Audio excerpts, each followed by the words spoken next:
Khalifah ketiga Utsman bin Affan. Khalifah Utsman bin Affan adalah khalifah ya yang dalam kepemimpinan Khulafaur Rasyidin itu adalah paling lama ya, Khalifah Utsman bin Affan, yaitu 12 tahun kurang lebih.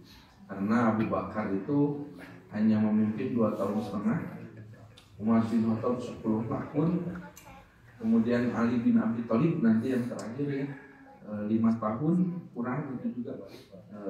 Utsman bin Affan 12 tahun. Jadi yang paling lama adalah masa Khalifah Utsman bin Affan. Dan pada masa Khalifah Utsman bin Affan ini adalah mulai terbukanya pintu-pintu gelombang fitnah, sebagaimana yang Nabi pernah sampaikan bahwa kelak akan ada gelombang fitnah yang menerpa kaum muslimin, bahkan kaum muslimin akan saling membunuh nanti. Nah itu pintu awalnya terbuka ketika kepemimpinan Utsman bin Affan. Karena Utsman bin Affan itu 12 tahun memimpin, ya para ulama menyampaikan bahwa dari 12 tahun itu setengahnya adalah masa kemakmuran dan setengahnya lagi mulai muncul masa fitnah, masa kerusakan di dalam kaum muslimin begitu. Nah, kita masih akan membahas pada kesempatan ini apa saja yang dilakukan oleh Utsman bin Affan dalam kepemimpinannya. Kemarin sudah kita bahas salah satu di antara kebijakan Utsman bin Affan adalah melakukan kodifikasi Al-Quran. Jadi penulisan ulang ya mushaf Al-Quran, di mana pada saat itu mushaf Al-Quran cuma ada satu-satunya yang ada di rumah Hafsah binti Umar. Hafsah putrinya Umar, istrinya Rasulullah SAW. Itu satu-satunya mushaf yang disusun di zaman Abu Bakar. Nah di masa Utsman bin Affan itu kemudian ditulis ulang dan diduplikasi sampai 8 eksemplar dan disebarkan ke seluruh penjuru Islam pada saat itu, ke Mesir, ke Kufah, ke Basrah, ke Syam, ke Yaman gitu ya. Mekah, Madinah itu beberapa disimpan sebagai acuan. Sebagai acuan apabila terjadi perbedaan-perbedaan dalam penulisan atau membaca Al-Quran, maka dirujuk ke situ. Maka muncullah yang disebut dengan istilah mushaf Utsmani, ya, mushaf yang ditulis ulang di masa Utsman bin Affan. Nah sejarahnya sudah saya sampaikan waktu itu, sejarah penulisan Al-Quran termasuk sejarah Al-Quran itu awalnya memang tidak berharokat, mulai muncul imbuhan titik. Titik-titik itu titik merah dicantumkan oleh para ulama. Jadi di zaman Nabi itu penulisan Al-Quran tidak seperti sekarang begitu ya. Mulai ada titik pun itu bukan untuk menandai huruf, tapi menandai bacaan itu panjang. Kalau bacaan panjang ya maka dikasih tanda titik. Jadi kalau bacaan bertitik di atas itu adalah bacaan panjang, dua harokat. Nah sejarah Al-Quran. Nah kita baru sampai sini ya, bulan Mei terakhir. Nah kita akan bahas lanjutannya. Nah Bapak Ibu sekalian, selanjutnya saya kesini saja. Nah apa kebijakan lain di masa Utsman bin Affan selain penulisan Al-Quran? Nah yang adalah adzan Jumat nih, untuk adzan Jumat. Jadi di dalam hadis ya, bacakan hadisnya. Kana nida'u yaumal jumu'ati awaluhu idza jalasal imamu 'alal minbari 'ala ahdi Nabi sallallahu alaihi wasallam wa Abi Bakrin wa Umar. Ya, dari sahabat As-Sa'id bin Yazid, hadis riwayat Bukhari. Bahwa dulu ya nida'u yaumal jumu'ati, panggilan adzan ya untuk adzan di hari Jumat. Awaluhu idza jalasal imam alal mimbar. Awalnya itu pada saat imam duduk di atas mimbar. Imam naik mimbar ya kemudian adzan. Jadi imam naik mimbar kemudian adzan. Itu terjadi di masa Rasulullah, al-ahdi Nabi sallallahu alaihi wasallam, di masa Nabi, wa Abi Bakrin, di masa Abu Bakar, wa Umar, dan di masa Umar. Itu adzan itu sekali saja ketika imam naik mimbar ya, kemudian duduk, maka muadzin adzan. Falam maka Utsman, maka tatkala di masa Utsman bin Affan, wa kasuron nas, sedangkan manusia pada saat itu menjadi banyak. Jadi maksudnya kaum muslimin pada saat itu menjadi sangat banyak di Madinah itu. Ya. Zada nidaa begitu. Asalisa ala zawra begitu. Maka Utsman pada saat itu menambah panggilan seruan ya, atau adzan itu menjadi tiga. Satu, yang satunya adalah adzan di Zawra, yaitu Zawra itu adalah sebuah tempat ya yang agak tinggi di pasar begitu ya, yang terletak di pasar kota Madinah. Itu pasar itu adalah pasar yang dibangun oleh Abdurrahman bin Auf. Dulu di Madinah itu pasar itu cuma satu, pasar Bani Koinuko, yaitu pasarnya Yahudi. Makanya Yahudi memonopoli atau mendominasi perekonomian di Madinah di pasar Bani Koinuko. Nah, setelah pengusiran Bani Koinuko ya di masa Nabi ya, maka Nabi perintahkan Abdurrahman bin Auf untuk membuat pasar. Maka dibuat pasar jongkok-jongkok membangun kemakmuran kaum muslimin. Nah, pasar itu kemudian menjadi pasar yang besar ya, dan menjadi tempat interaksi ekonomi lah ya pada saat itu di situ, sehingga banyak orang di situ berkumpul.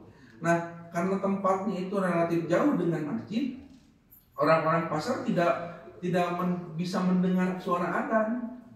Dan sehingga ieu nanya, aya nama sudah pakai speaker ya, kemudian masjid teh rada kerep gitu. Jadi al-muhajirin teu adzan, si kadang mungkin tidak ada di tempat yang masjid terdengar ada. Ya. Zaman dulu itu sudah masjidnya satu, begitu Masjid Nabawi di Madinah.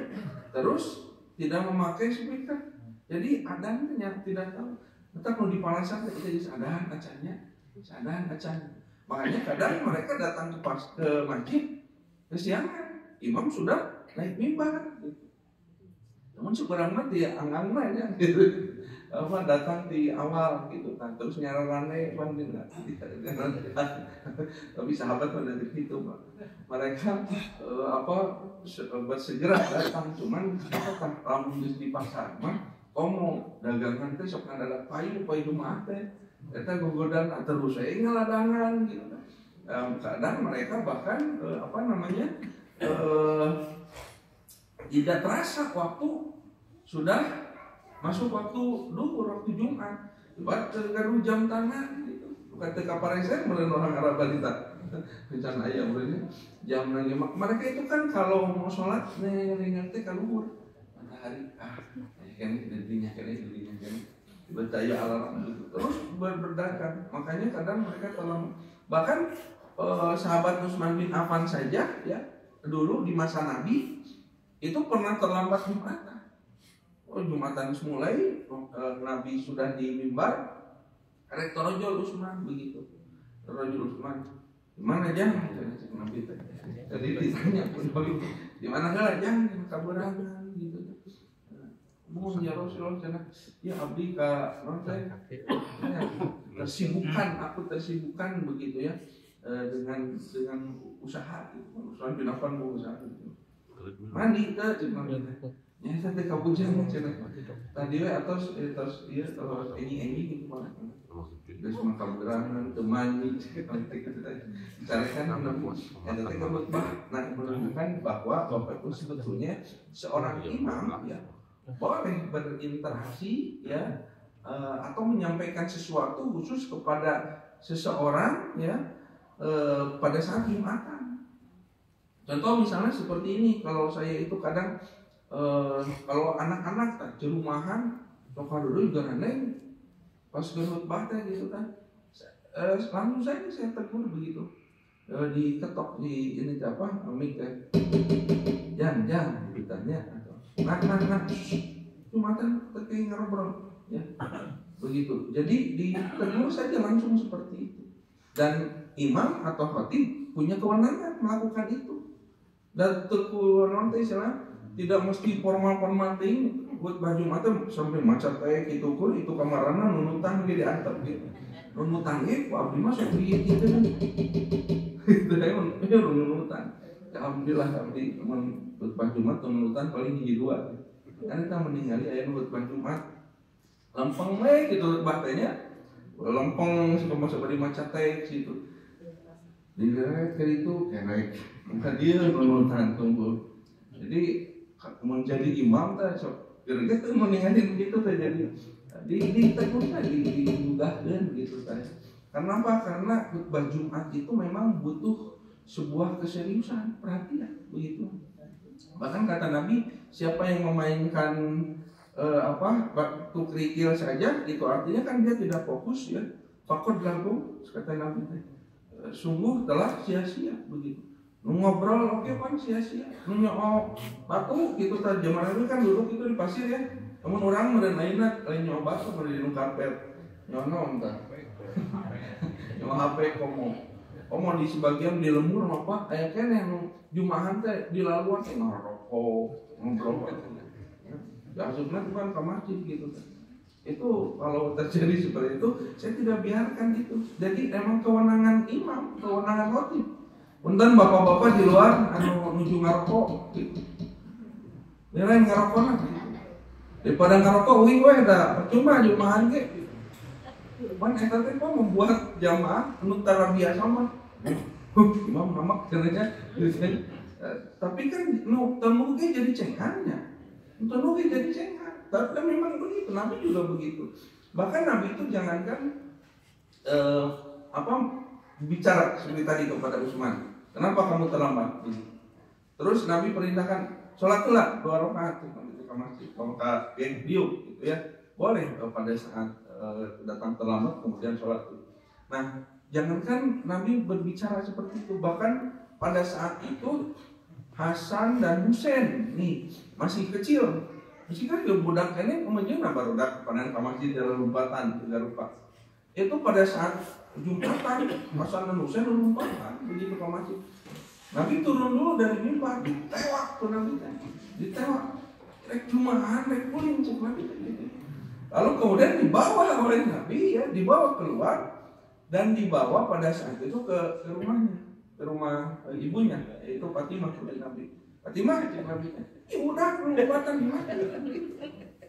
Menunjukkan Bapak Ibu ya, sebenarnya ya memang anak-anak itu sudah seharusnya diajak dibiasakan untuk ke masjid. Tapi ingat, sebagai orang tua kita ketika membawa anak ke masjid itu dengan penuh tanggung jawab. Jadi mau budak teh ulah culai di mana budak, bapakna di mana, budakna di mana, atau budak teh garandai melumpatan. Itu bukan mendidik. Mendidik mah yuk nak kita belajar Jumatan, duduk sama bapak di sini. Kita ngobrol. Budak mah merasa kan ningali babaturanna di luar gitu. Tapi nada memang dia pada durasi katakanlah setengah jam ya, dia harus belajar duduk ya tertib Jumatan. Dan tawakan ngeureui ngobrol oke pan batal gitu ya. Ngobrol saja sia-sia. Nah, anak diajari, nah itu pendidikan. Jadi bukan cule gitu kemana. Jadi mengganggu aktivitas Jumatan. Makanya dengan penuh tanggung jawab ya, bahwa ketika kita punya anak yang belum bisa tertib sendiri ya, maka tertibkan. Nabi mah ditewak, dipulangkan begitu ya. Ini Fatimah iya cenah udah lompatan di masjid. Nah, baru Nabi kembali lagi ke atas mimbar. Nah, itu imam itu berwenang untuk melakukan hal-hal semacam itu ya. Jadi menegur dan sebagainya boleh imam itu ya, pada kewenangan imam.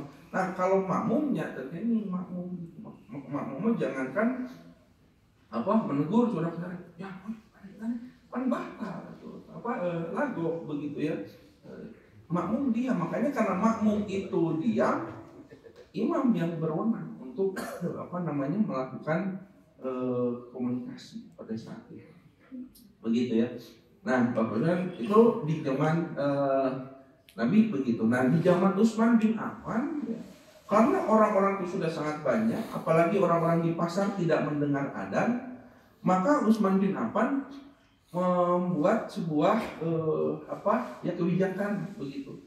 Utsman saat ada di masjid di pasar gelap, karena orang pasar apalin ayeuna waktu sholat, maka diperintahkan seseorang untuk naik ke zauro, ya, satu tempat yang tinggi di pasar, daripada gugorokan ke buku, wah jumaah daripada itu adan cek Utsman. Makanya adan saja di pasar, dan adan di pasar itu belum masuk waktu sholat. Adannya belum masuk waktu sholat. Nanti begitu orang-orang ya kemudian diberitahu dengan adan itu bahwa itu ada sebentar lagi waktunya Jumatan. Nah, pas begitu masuk waktu adzan, ya, waktu sholat, barulah imam naik mimbar dan adzan. Di sini disebutkan adzan 3 kali, nidaus salas, gitu. Nidaus salis. Kenapa 3? Maksud 3 itu adalah qomat itu. Jadi qomat juga disebutnya nida, ya, menyeru, seruan. Satu nida, satu itu di zauro Utsman itu. Nidaun kedua adzan, nidaun ketiga itu qomat. Jadi iqamah juga memang kadang disebut adzan. Ketika Nabi bersabda berdoa, ya, Nabi mengajukan berdoa baina adzanaini, begitu, di antara 2 adzan. Maksudnya antara adzan dan iqamah itu ngobrol, doa gitu. Misalnya adzan sholat sunat terus beres, buat qomat, maka di situ ada saatul ijabah, waktu ijabah. Jadi kalau menunggu qomatnya sebaiknya doa, itu adalah saatul ijabah. Nah, itu disebutnya oleh Nabi adzan ini 2 adzan, maksudnya adzan dan iqamah. Jadi disebut di zaman Utsman 3 kali seruan adalah 1 di pasar, 2 adzan pada waktu masuk waktu sholat, yang ketiga qomat begitu. Nah itu di zaman Utsman bin Affan terjadi seperti itu. Jadi punten adzan 2 kali adzan 2 kali itu di masa Utsman mah di pasar, bukan di masjid. Di pasar. Di zaman Nabi ini secara jelas bisa disebutkan di zaman Nabi, ala ahdi Nabi, ya, wa Abu Bakrin wa Umar, di zaman Nabi, di zaman Abu Bakar, di zaman Umar, adzan itu 1 kali, maksudnya yang adzan waktu sholat.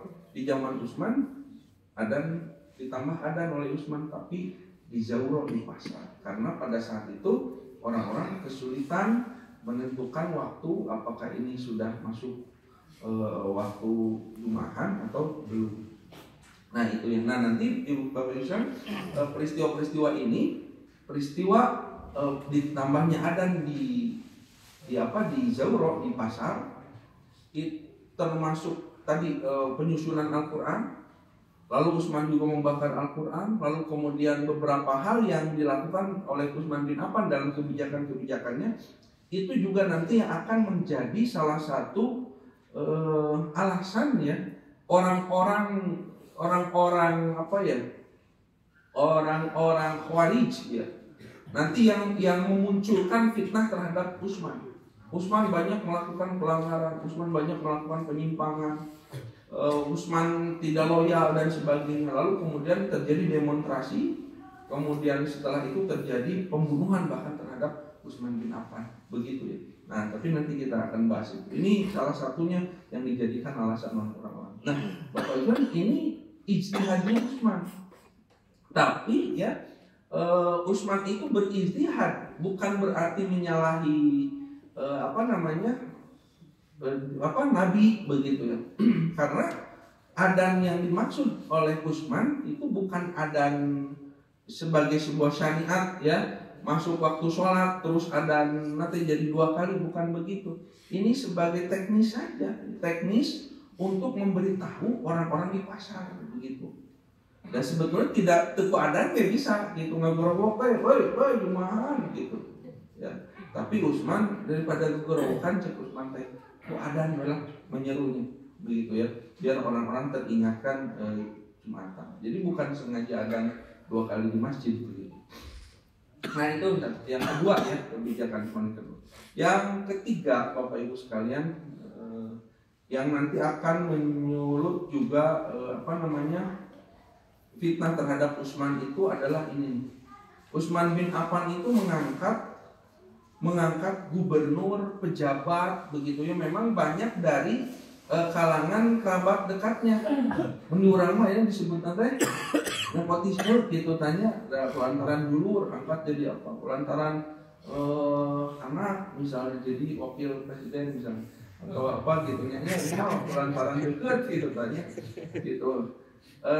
Nah bukan tanpa alasan Utsman bin Affan pada saat itu mengangkat para pejabat atau gubernur dari banyak ya, dari kalangan kerabat dekatnya. Ini juga sama menjadi salah satu poin yang didemo pada saat itu terhadap Utsman bin Affan. Jadi di akhir kekhalifahan Utsman bin Affan itu demo besar-besaran, 1.000 orang lebih mengepung rumahnya Utsman bin Affan. Nah salah satu yang mereka pertanyakan ini, tapi semuanya dijawab nanti itu oleh Ibnu Abbas. Kenapa? Karena begini, pada saat demo ya, Bapak Ibu segini, bedanya Umar bin Khattab dengan Utsman bin Affan. Umar bin Khattab itu orang yang tegas, bahkan keras begitu ya. Jadi mun aya nu macam-macam teh, wah langsung disikat ku Umar mah gitu. Makanya tidak ada yang berani. Di zaman Umar mana ada demo, tidak ada demo begitu ya. Orang baru melihat Umar saja, wah geus ajeuna gitu. Maka jelema apa nanti kan setan oke cek Nabi cenah kalau ada berpapasan Umar jeung setan kata nu lumpat setan gitu. Menurang mandikan namun lompat saha gitu. Jadi umat itu disegani. Makanya Umar bin Khattab ya tidak pernah terjadi di masa Umar itu demo dan sebagainya. Dan Umar itu seorang orator, seorang yang memang cakap dalam hal retorika gitu, menyampaikan sesuatu itu sangat jelas, tegas begitu ya, syarat makna. Kalau Utsman bin Affan, beliau itu apa ya, lemah lembut lah begitu. Jadi ngadok neng teh malapah gedang gitu tah istilahnya ya.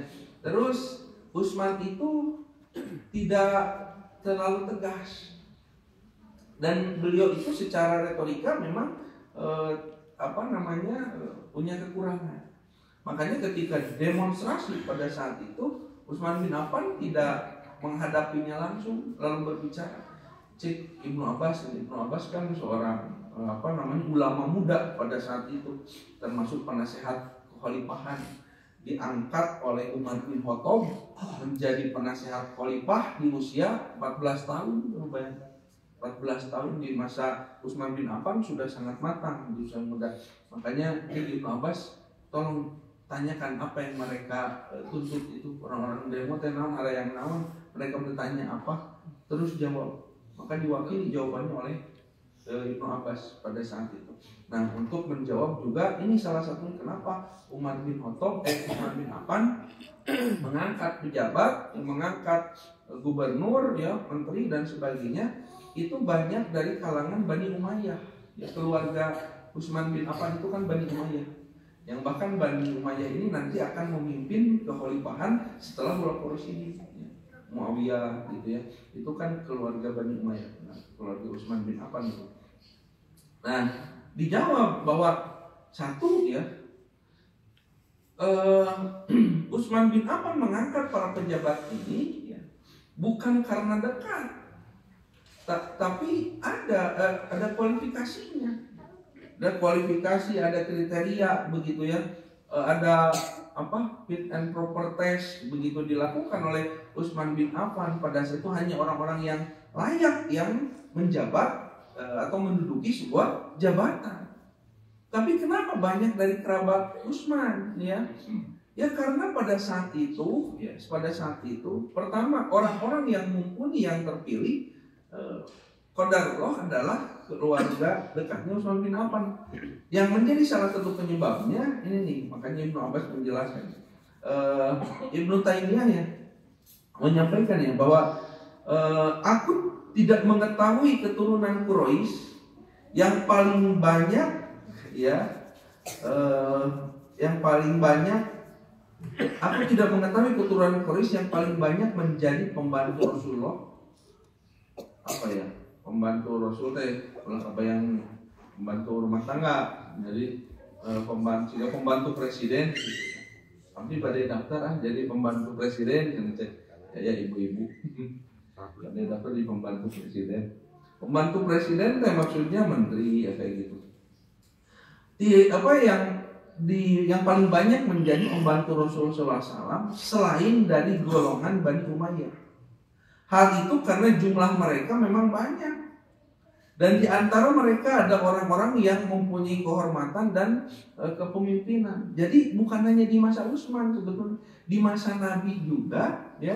Nabi pun memang banyak mengangkat ya para pejabat lah istilahnya ya, orang-orang yang Nabi tunjuk sebagai kaki tangan Nabi begitu untuk membantu Nabi dalam menyelesaikan urusan-urusan negara, itu banyak dari Bani Umayyah.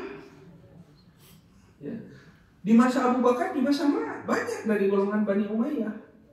Di masa Umar juga sama, banyak dari golongan Bani Umayyah.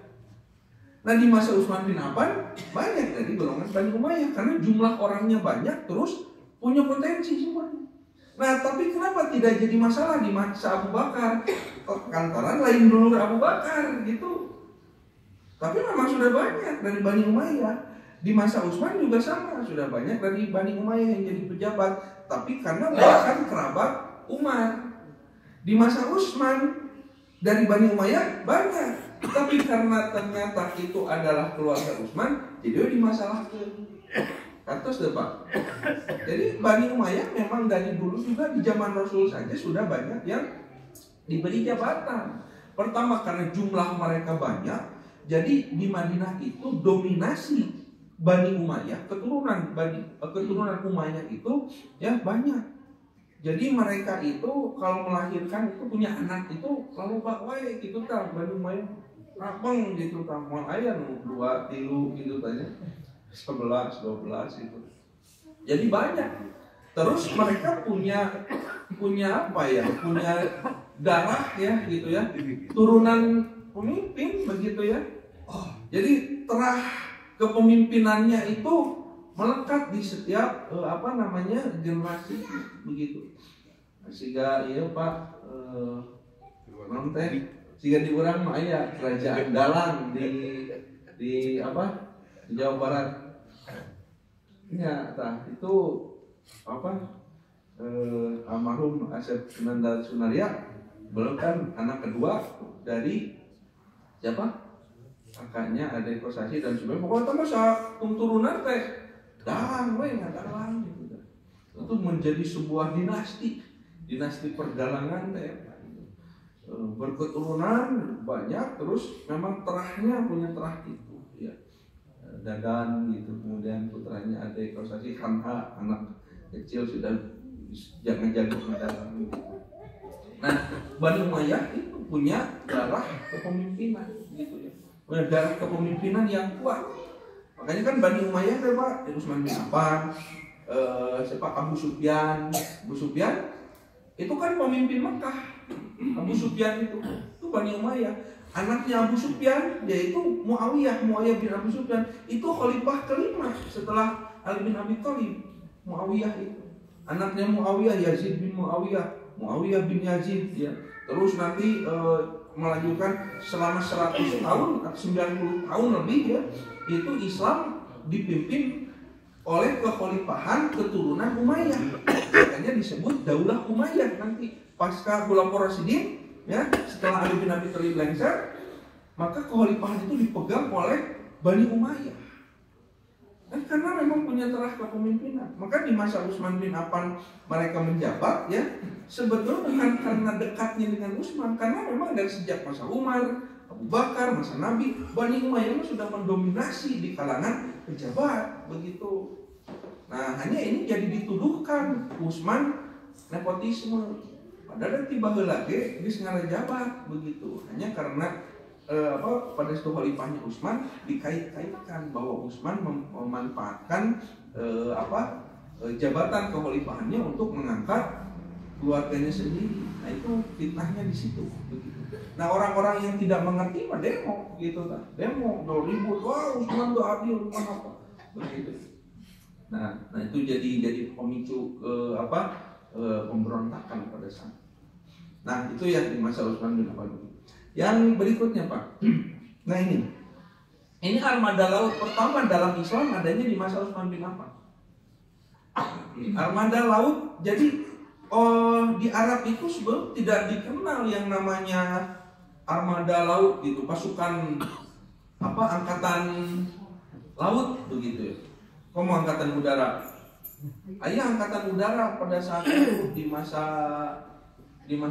masa Abraham angkatan udara itu mah Tayron Ababil itu angkatan udara. Dan manuk ngarapungna gitu kan. Manuk. Nah, kalau pasukan orang-orang Arab itu ya darat, ya mereka infanteri, kavaleri dan sebagainya itu pasukan darat begitu. Nah, pasukan kalau Nabi ya dulu ya, Nabi itu infanteri ya, orang-orang yang di barisan depan dengan membawa pedang itu dulu pemimpinnya adalah Hamzah. Pasca wafatnya Hamzah, Ali bin Abi Thalib jadi pelatih pasukan infanteri. Kalau kavaleri, pasukan berkuda itu Khalid bin Walid. Jadi sudah punya begitu ya sistem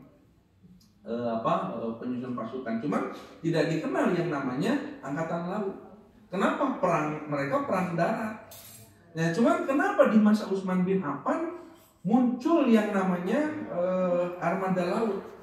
Pada saat itu karena ya dibutuhkannya, ini Bapak Ibu sobat ya turun di sini, ini ada sedikit peta. Ini Arab itu di bawah Arab tadi, di bawah Arab itu di selatan. Nah, naik dari Arab itu kemudian ke Syam. Syam itu ini Syam itu Yordania begitu ya, kemudian Palestina dari peta itulah jadi Israel yang ditulis nanti.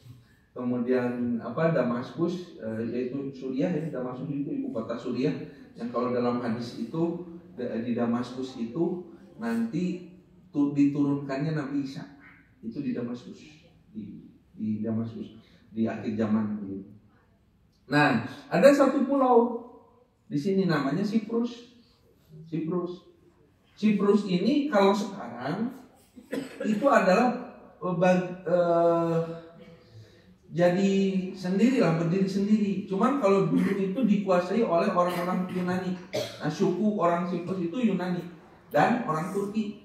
Nah, sampai sekarang itu sebetulnya masih terjadi konflik, perebutan di situ, perebutan wilayah area, yaitu diperebutkan oleh Turki dan Yunani, yaitu Siprus. Dulu ya Siprus ini dikuasai oleh Romawi. Jadi kekuasaan Romawi itu kan meliputi kalau sekarang itu wilayah Turki begitu ya, wilayah Suriah, kemudian ya Syam lah, kemudian Mesir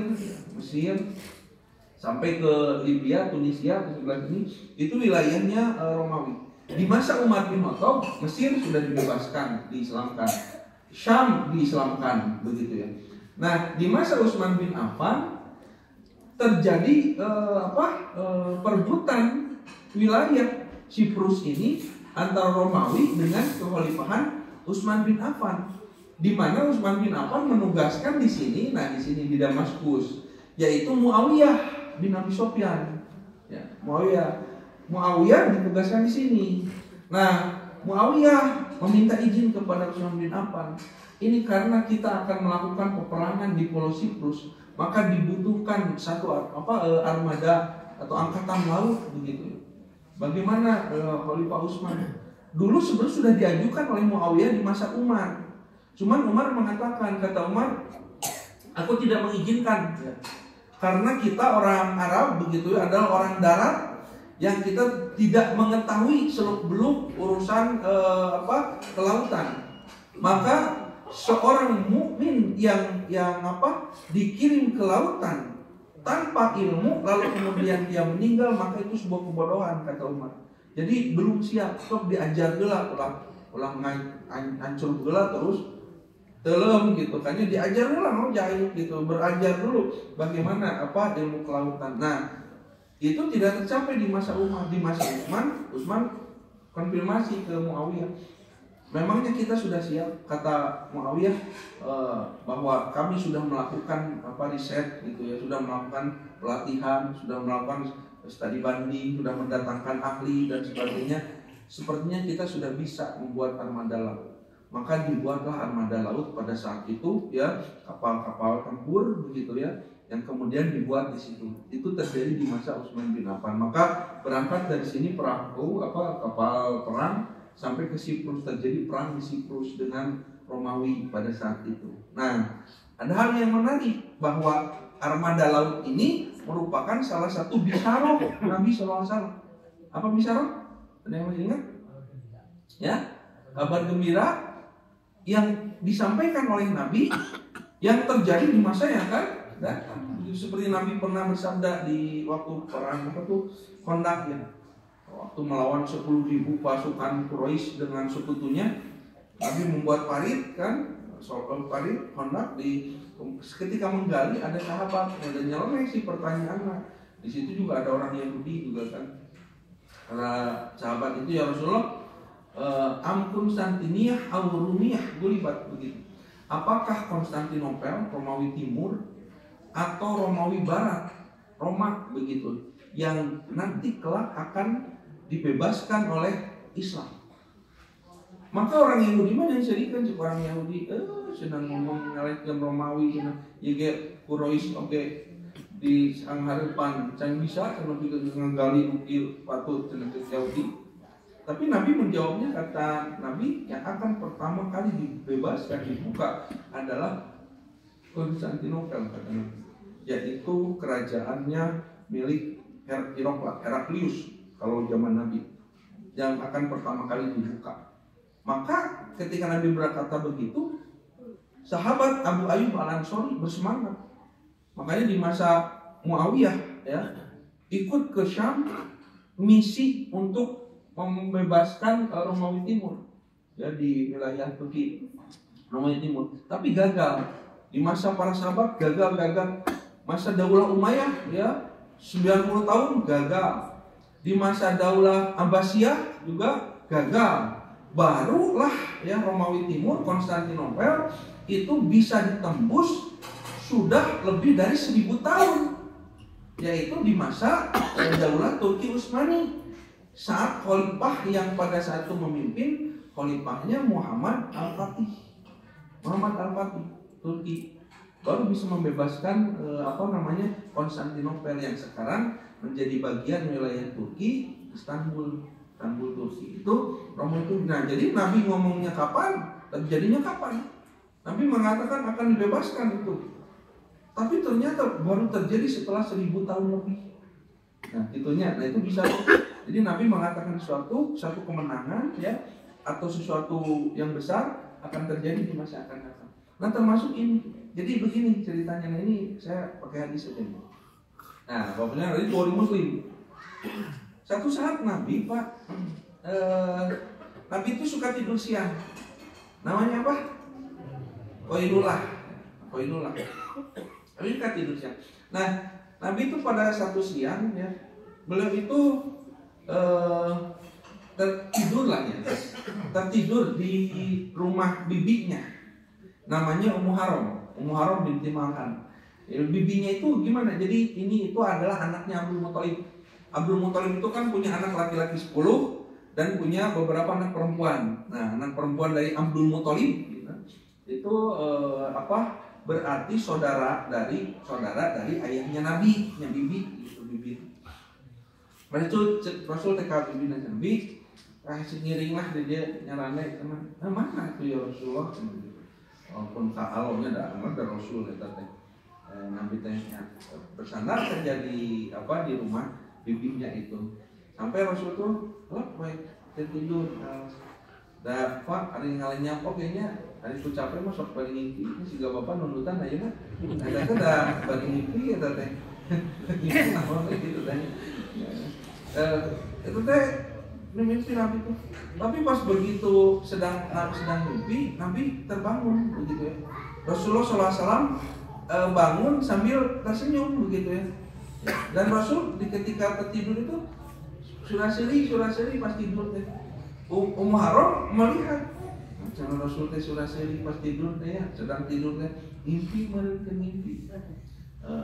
mimpi oh jangan-jangan mimpi turun wahyu itu, karena kalau Nabi bermimpi ya dan menutup kemungkinan itu adalah sedang turun wahyu.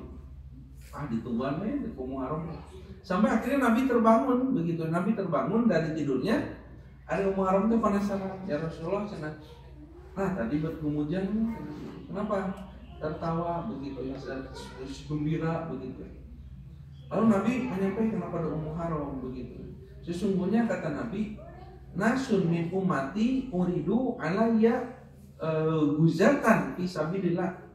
Aku diperlihatkan oleh Allah di dalam mimpi begitu ya, sekelompok umatku sedang berjuang di jalan Allah ya, sedang berperang di jalan Allah begitu ya. Yarkabuna tabajjahal dal bahri ya. Dia itu mengarungi ombak lautan dengan kapal. Yang itu tidak pernah terjadi di zaman Rasul. Ada armada perang. Bahkan di zaman Abu Bakar juga tidak ada, di zaman Umar juga tidak ada. Akan ada kata Nabi itu, ya orang-orang dari umatku dia naik kapal laut gitu ya, armada, kemudian menyeberangi lautan ya, pasukan ini berperang di jalan Allah begitu ya. Mereka itu seperti mulukan ala Asyirah begitu. Seorang raja yang sedang duduk di atas singgasana. Wah gagah apa nama? Kabayang hari kata menaik kapal gagah gitu, kalau pasukan naik kapal laut gagah. Tah cek Nabi teh bakal aya kan, mau kealaman pun cek Nabi teh pun Nabi mah itu akan ada. Nah, mendengar penjelasan ini Ummu Haram itu merasa tertarik. Ummu Haram dan dia mengatakan, ya Rasulullah senang. Atau doakan aja ya gitunya. Doakan bibi ya, doakan bibi. Aku ingin menjadi bagian dari pasukan tersebut. Ayam cenah naik kapal atau bibi oke cenahnya gitu naik kapal eta. Ada pakai ku Rasul teh bu dikabulkeun. Rasul mahnya sok atuh bi cek Rasul teh didoakeun lah bibi naik kan kapalna. Itu. Nah, singkat cerita ya sudah. Satu saat beberapa waktu Nabi teh ke rumah Ummu Haram lagi. Di sana ini ngagoler deui gitu tah. Nabi sering Baitullah itu di rumah Ummu Haram. Dan meureun aya sofa, meureun aya naon di tetenya aya ASEAN jadi nikmat gitu. Nah, kali. Nabi mimpi lagi sampai 3 kali peristiwa mimpi yang sama. Dan begitu pula Ummu Haram pada saat itu ya meminta kepada Nabi setiap Nabi mimpi itu, ya Rasul atau doakeun nya bibi sugan bisa ka ditu hoyong bibi naik kapal cenah gitu. Nya sok didoakeun. Nah, Bapak Ibu sekalian, doa Nabi ini bukan doa sembarangan begitu. Nabi kalau berdoa itu mustajab. Walaupun Nabi tidak pernah mengalami naik kapal laut ya untuk perang, bahkan Abu Bakar, Umar pada saat tidak, tetapi yang mimpi Nabi yang berulang ini ternyata mengantarkan Ummu Haram bisa naik ke kapal itu. Nabi bersabda kepada Ummu Haram, anti minal awalin ya. Engkau termasuk orang pertama yang ikut dalam pasukan itu, cik Nabi.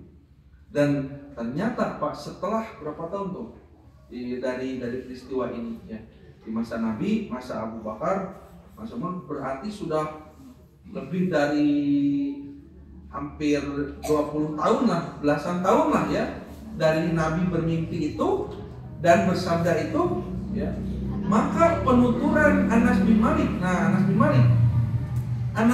bin Malik menjadi saksi mata. Karena Anas bin Malik itu adalah sahabat Nabi yang paling lama hidup di antara sahabat yang lain. Anas bin Malik maupun Pak umurnya itu sampai 100 tahun. Dan di masa Nabi Anas bin Malik itu anak kecil. Anak kecil pembantu Nabi, kodim Nabi. Jadi kalau Nabi mau pergi disiapkan sendal, Nabi mau wudhu disiapkan caina gitu ya. Nabi mau berangkat kemana disiapkan kendaraannya. Ya, itu Anas bin Malik masih kecil karena memang dititipkan oleh ibunya, ya Rasulullah ini Unes ya, Anas Anas anak kecilku ini bapaknya sudah meninggal, Malik begitu ya.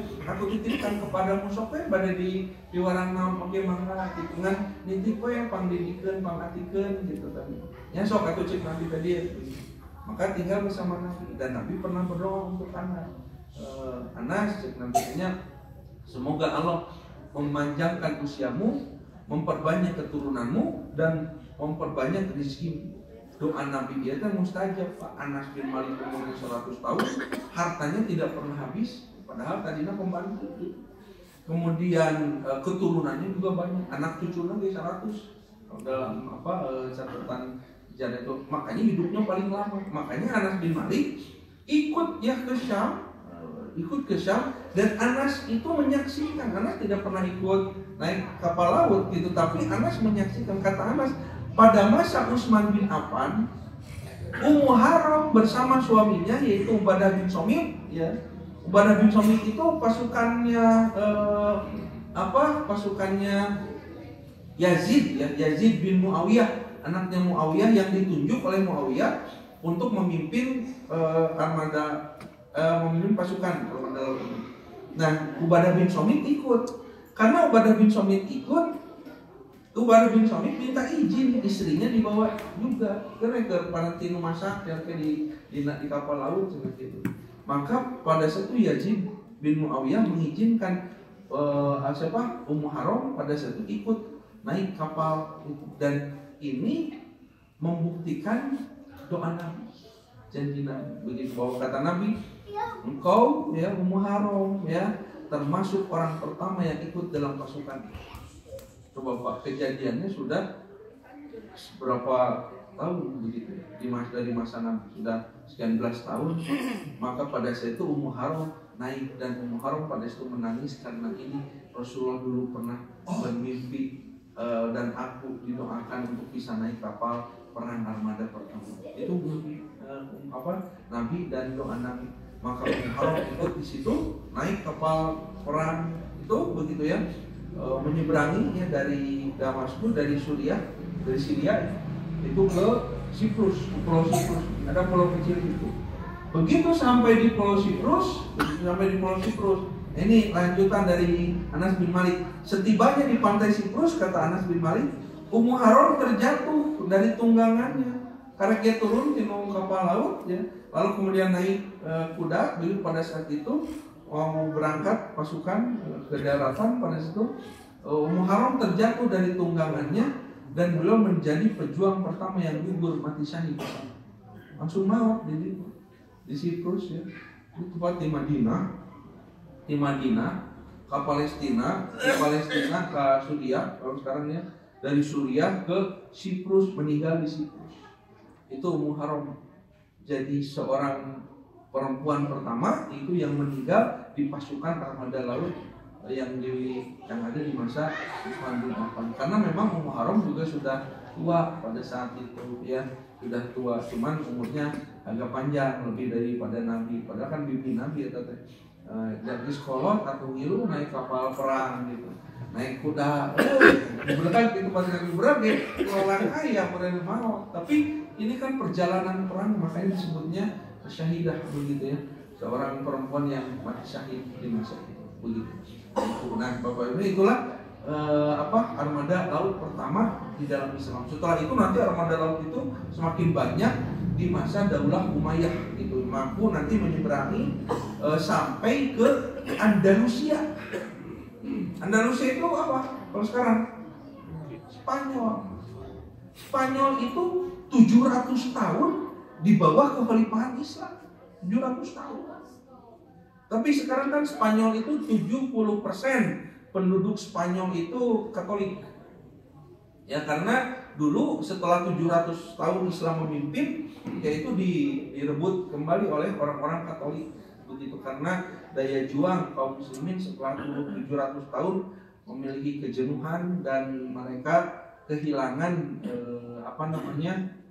giroh jihad begitu. Maka direbut kembali oleh orang-orang Katolik.